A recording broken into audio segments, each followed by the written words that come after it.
Jangankan banyak. Tusyriku itu kan pecahan katanya sudah menjadi bahasa Indonesia. Serikat.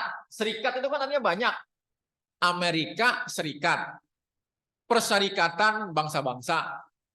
Muhammadiyah itu persyarikatan. Asal katanya sama itu dengan kata syirik. Syirik itu kan artinya menganggap Tuhan lebih dari satu. Jadi Tuhan itu kalau dua udah banyak.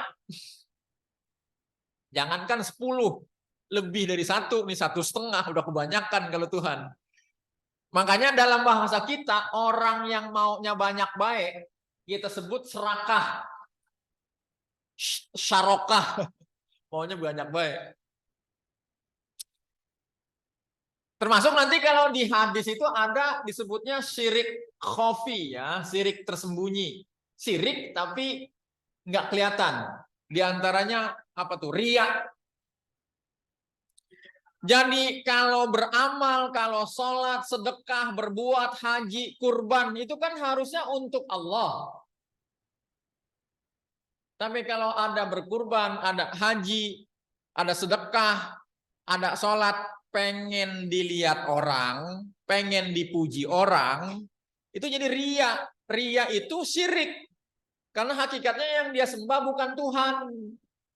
Dia pengen dilihat orang. Nah, itu makanya disebut syirik khafi. Bagi kita tuh seharusnya seluruh ibadah itu ditujukan untuk Allah. Pengen dilihat Allah. Adapun dipuji orang, bonus.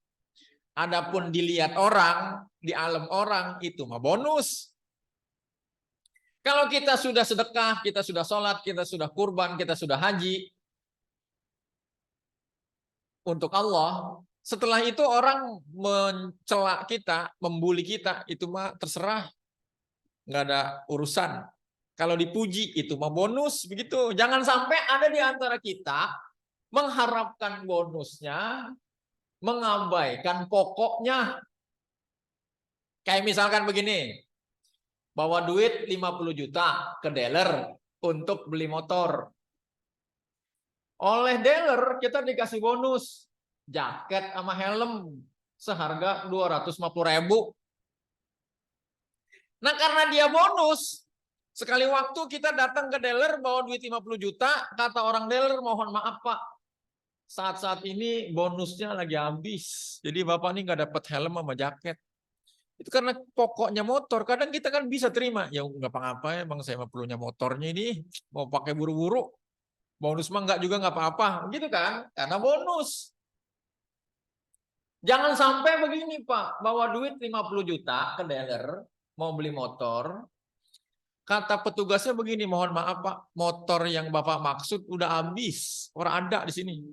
Tinggal ada jaket sama helmnya doang. Ya udah saya mah 50 juta, helm sama jaket aja nggak apa-apa. Itu kan jadi masa 50 juta cuma dapat helm sama jaket seharga 250.000, kan sayang-sayang. Jadi kalau kita haji, kalau kita berbuat itu untuk Allah. Adapun pujian dilihat orang itu bonusnya. Jadi yang pertama yang Allah ridho itu anta'buduhu wala tusyriku bihi syai'an. Yang kedua nih wa anta'tasimu bihablillahi jami'an wala tafarraqu. Allah ridho apabila kalian itu bersatu padu dan tidak berpecah belah. Nah ini penting nih sekarang nih, ngomong tidak berpecah belah nih.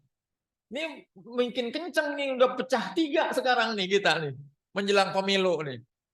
Pemilu itu hari Rabu 14 Februari 2024. Hari Rebo 14 Februari.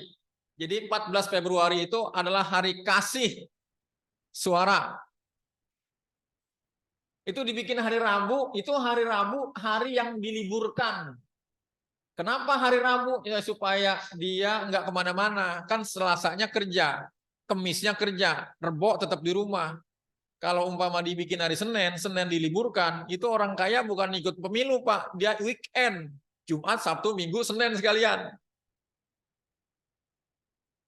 Dan kita ini dipecah-pecah sekarang ini. Disuruhnya wala tafarraqu nih, kita nih kadang-kadang nih disuruh kan bersatu padu. Sering kita bilang ukhuwah, Islamiyah. Jangan berpecah bilang wala tafarraqu wa'tasimu bihablillahi jami'an wala tafarraqu. Tapi kadang-kadang ukhuwah sesama orang Islam itu lebih lemah dari bentuk persaudaraan yang lain. Ada orang nih naik motor Vespa ke arah utara. Tiba-tiba ini motor Vespa mogok menepi di pinggir jalan. Tidak lama kemudian ada orang naik motor Vespa ke arah selatan. Begitu dia perhatikan di sebelah kanannya ada motor Vespa mogok. Itu langsung balik arah, Pak. Bantu. Kenapa bro ini? Wah ini si businya ini. Karburatornya ini kotor. Ayo kita benerin bareng-bareng. Itu lantaran apa itu, Pak? Itu lantaran ukhuwah Vespaiyah, Pak. Persaudaraan sesama pemilik Vespa. Bisa sampai kayak begitu, Pak. Boleh apa enggak? Boleh. Yang enggak boleh tuh ukhuwah Islamiyah kalah daripada ukhuwah Vespaiyah. Ada orang Kalimantan perokok dia. Ada orang Jawa Timur perokok dia. Naik angkot di kota Depok. Yang Kalimantan lagi ngerokok nih. Rokoknya udah nyala. Udah diisep-isep sama dia. Udah ngebul. Yang Jawa Timur baru mau mulai ngerokok. Begitu dia mau isep, koreknya kagak ada. Minta dia. Pak, mohon maaf Pak, minta apinya. Langsung dikasih Pak. Padahal nggak kenal itu. Nggak pakai tanya lagi loh. Lu emang siapa lu? Berani-beranian. Dilihat ujung kepala, ujung kaki. Minta api sama gua. Nggak ada Pak. Nggak ada pertanyaan. Begitu dia minta api, langsung dikasih. Kenapa langsung dikasih? Itu karena ukhuwah rokoiyah. Persaudaraan sesama perokok membuat mereka bersaudara. Nggak makin nanya lagi. Nah kadang-kadang ukhuwah rokoiyah nggak diperintah, ukhuwah Vespaiyah nggak diperintah. Yang diperintah itu persaudaraan sesama Islam. Kita nih di satu tempat yang bukan tempat kita, umpama lagi ke Jakarta nih, tiba-tiba masuk waktu asar, kita datang ke masjid, menyusun saf, tiba-tiba ada banyak orang menyusun saf di sholat asar itu, di waktu asar. Itu yang hadir sholat itu udah saudara kita semua. Ini kadang-kadang sholat asar di satu masjid, di hatinya itu masing-masingnya itu kaki ngangkang amat, ngarang apa itu? Yang satu takbir kelamaan, takbir kelama begitu. Yang satu takbir di pundak. Ada yang takbirnya orang sudah Allahu Akbar, ulang lagi Allahu Akbar. Ada yang rukunya begitu lagi. Ya lu mau sholat orang bakalan diterima. Ada yang satu lihat kakinya ketutupan celana. Ini mak asfala minal ka'bain pinnar, lu mah sholat juga masuk neraka. Kaki lu sarung celana lu kepanjangan. Jadi sesama Islam itu sholatnya udah bareng-bareng, tapi hatinya berpecah-pecah. Itu padahal kalau sampai dia dipersatukan di masjid itu untuk sholat asar berjamaah, itu kesamaannya lebih banyak dari perbedaannya. Mungkin takbirnya ada yang sampai pundak, ada yang takbirnya sampai telinga, sedekapnya ada yang di dada, ada yang di perut, ada yang di pusar, kakinya ada yang rapat, ada yang ngangkang, takbirnya ada yang sekali jadi, ada yang 2 kali, 3 kali, ada yang takbirnya pendek, ada yang takbirnya panjang. Itu memang berbeda-beda. Akan tetapi sebetulnya itu mereka sebelumnya kan ada yang lagi di bengkel. Bajunya kotor, badannya kotor, dia rela bersihin dulu tuh untuk datang ke masjid itu. Ada yang lagi buka toko, yang sekiranya itu toko tetap buka, bisa saja ada pembeli yang datang memberikan keuntungan kepadanya, akan tetapi kesempatan itu dia rela tinggalkan untuk hadir berjamaah. Mungkin kita juga seharusnya ada satu aktivitas penting, akan tetapi kita rela pending aktivitas itu untuk hadir ke masjid. Jadi orang yang hadir di waktu yang sama, di tempat yang sama, untuk sholat sama, itu disebabkan oleh faktor yang sama. Iman kepada Allah. Jadi kalau udah sholat berjamaah, itu udah saudara semua. Jadi jangan segala nyari-nyari kesalahan masing-masing. Ya lu mau bakalan diterima sholat itu dalam hati. Ya, emang celana lu kepanjangan. Itu sholat pengangkang begitu lebar banget mau ngarang apa dalam hati. Ya pecah-pecah kita. Akhirnya itu juga tadi itu. Yang motor Vespa sama motor Vespa kan lain. Yang mogok mah Vespa tahun 60, yang nolongin mah Vespa tahun 75, nggak apa-apa Vespanya lain. Tadi juga yang ngerokok tuh, yang orang Kalimantan mah rokoknya minyak cinggo. Yang orang Jawa Timur mah filter. Rokoknya lain nggak apa-apa, tetap dikasih tuh api.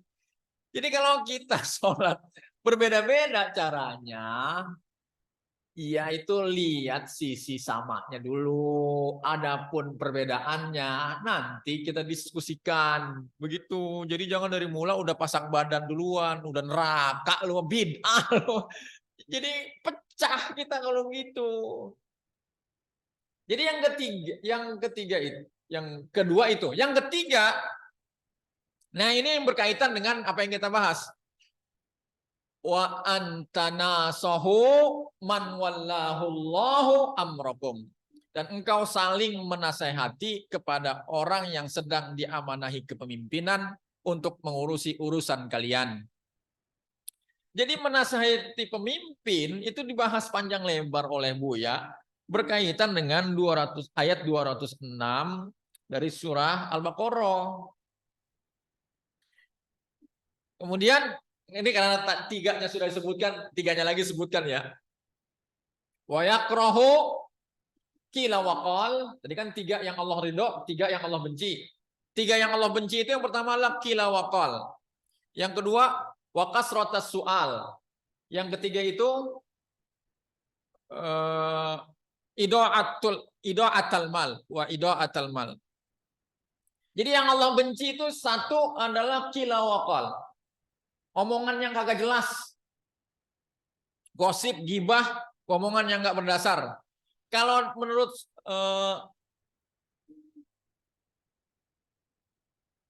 para ulama itu, qila waqal itu diantaranya adalah pemberitaan tentang orang lain yang nggak ada manfaatnya buat kita. Itu kalau di medsos itu, di HP itu, yang kita perhatikan dia pagi, siang, sore, malam, pagi, siang, sore, isinya kebanyakan apa itu? Ada orang gigit anjing, ada orang berburu, ada orang selingkuh, ada orang bercerai, ada orang berantem, ada tawuran. Ya begitu aja berita itu, di mana tahu yang tidak ada kaitannya dengan kita, yang nggak ada gunanya sama kita. Tapi kita pantengin. Jangan saya mau mengambil pelajaran ya, ngambil pelajaran kan sekali lihat udah, ini apa mesti tiap hari itu diperhatiin yang begitu-begitu. Nah itu qila waqal itu yang Allah nggak suka itu. Pemberitaan tentang orang-orang yang nggak ada manfaatnya bagi kita. Ya kalau umpama mau ngambil pelajaran kan sekali pemberitaan cukup. Mudah-mudahan saya tidak begitu. Ini Pak, dia lihat lagi pemberitaan yang semodel gitu, orang selingkuh. Dan anehnya mengambil pelajarannya bukan yang positifnya. Belajar trik dari kejahatan-kejahatan orang. Yang kedua itu adalah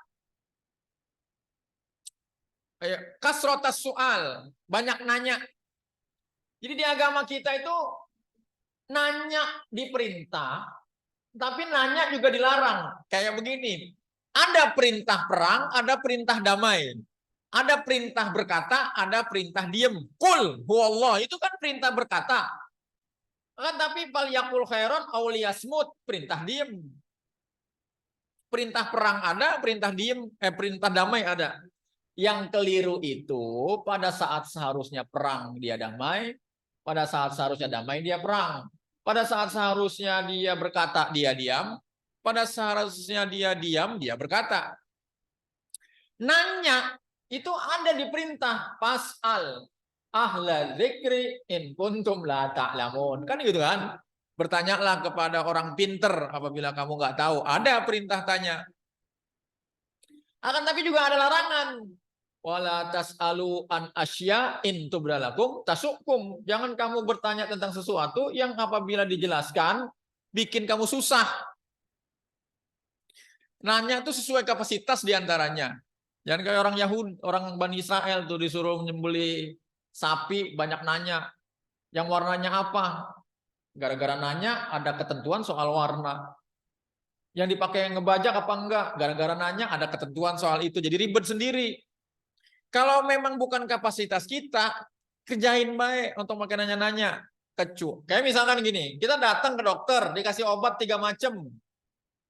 Disuruh minum 3 kali sehari, pagi, sore, malam. Ya kalau emang kapasitas kita orang awam, nggak usah nanya, ini dok, kenapa obat ini dibikin 3 macam begini? Kenapa yang satu lonjong, satu bulat, satu kapsul? Kenapa 3 kali sehari? Emang ini obat dibuat dari apa? Nanti reaksinya gimana? Ini kan kalau dibikin satu jadi lebih gampang, dok. Kalau minumnya sekaligus semua kan cepat sembuh jadinya, dok. Itu kan bukan, kecuali kita ini mahasiswa fakultas kedokteran gitu ya. Mahasiswa kimia lagi belajar. Pertanyaan-pertanyaan itu mungkin bermanfaat. Kan tapi kalau dalam kapasitas kita sebagai orang awam yang begitu-begitu nggak usah ditanya. Kalau ditanya bikin kita susah. Yang ketiga yang Allah benci itu adalah idoatul mal atau idoatul mal, penyia-nyiaan harta. Penyia-nyiaan harta itu kadang kita gampang memahaminya, oh berarti boros, banyak belanja, israf. Saya kasih contoh ini idoatul mal yang jarang orang kasih contoh. Saya butuh waktu 5 menit. Jadi orang tua kita dulu kan punya anak banyak. Saya aja nih anak ke-7 dari 10 bersaudara. Saya lahir Januari, adik saya lahir Februari 2 tahun kemudian. Adiknya lagi itu lahir Maret 2 tahun kemudian. Adiknya lagi yang bontot April 2 tahun kemudian. Jadi emak saya setiap 2 tahun 1 bulan beranak. Jadi punya 10 orang anak. Nah kadang-kadang orang di zaman kita memilih punya anak 2 saja. Akan tetapi anak yang 2 itu biaya operasional kehidupannya sama dengan 10 anak. Sejak kecil sebelum waktunya udah dibelikan berbagai macam perlengkapan. Ada pakaian, itu pakaian yang dilipat, ada yang dijemuran, ada yang direndam, ada yang ngantri di serikaan, ada yang digantung, ada banyak sekali pakaian. Belum pada waktunya dibelikan handphone, dibeliin motor-motoran. Jadi sebetulnya ngurusin 2 anak itu setara sama ngurusin 10. Ya kalau begitu malu punya anak 10 be. Idoatul mal tuh. Karena anak zaman dulu umur 15 tahun aja udah mandiri. 17 tahun tuh kan lulus PGA. Pendidikan guru agama. Jadi ustadz dia. Kerja dia di KUA. Atau dia jadi guru agama. 17 tahun tuh lulus SPG. Ngajar dia. Mandiri. Kalau yang kagak sekolah 17 tahun tuh udah kuli macul, kuli bangunan, milir, bawa dagangan ke pasar. 17 tahun itu mandiri sudah. Udah nggak bergantung kepada orang tuanya. Anak zaman sekarang emang cuma 2, akan tetapi sampai umur 25 sampai umur 30 tempat tinggalnya, kasurnya, kamarnya ditanggung oleh orang tuanya. Listriknya tanggungan orang tua, makan minumnya tanggungan orang tua, handphonenya dibelikan orang tua, paket data dibelikan orang tua, motor tanggung jawab orang tua. Apabila motor bensinnya habis tanggung jawab orang tua. Apabila itu motor banyak kempes, tanggung jawab orang tua. Sampai umurnya 30 tahun masih begitu. Itu idoatul mal itu berarti. Anaknya cuma 2. Ngurusinnya sama dengan ngurusin 10 anak. Sama sama bini juga begitu. Orang tua kita dulu punya bini 2, 3, 4 tuh orang tua kita dulu. Orang kita sekarang memilih punya istri 1. Akan tetapi perawatan istri yang 1 itu setara dengan merawat 4 orang istri. Ada biaya perawatan tubuh, ada make up, ada pedikur-medikur, ada belanja, ada tas, gitu kan? Ada pergaulan yang harus ditopang. Itu kalau begitu satu istri setara dengan 4 ya, kalau umpama 1 setara 4, mendingan lu punya bini 4. Dengan begitu ada banyak perawan tua tertolong, ada janda-janda muda yang terbantu. Begitu nih akibat satu istri, yang satu istri itu perawatannya sama dengan 4, akhirnya kita mengabaikan para janda muda itu. Kalau di masa Nabi kan yang perlu pertolongan janda tua. Di masa kita yang lebih membutuhkan pertolongan itu janda muda, karena banyak fitnah. Perawan-perawan kelewat itu terbantu. Jadi itu idaatul mal, Pak.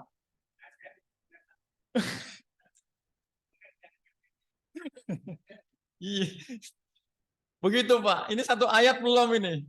Ayat 107, mungkin di pertemuan berikutnya kita bahas. Di hadis yang 3 dengan 3 itu yang berkaitan dengan bahasan kita cuma 1 poin sebenarnya tadi. Ala wa antana sahu man wallahullahu amrokum. Kita tutup dengan melafaz hamdalah. Alhamdulillahirabbil alamin. Subhanaka Allahumma rabbana wa bihamdika asyhadu an la ilaha illa anta astaghfiruka wa atubu ilaik. Fastabiqul khairat wallahul musta'an. Assalamualaikum warahmatullahi wabarakatuh.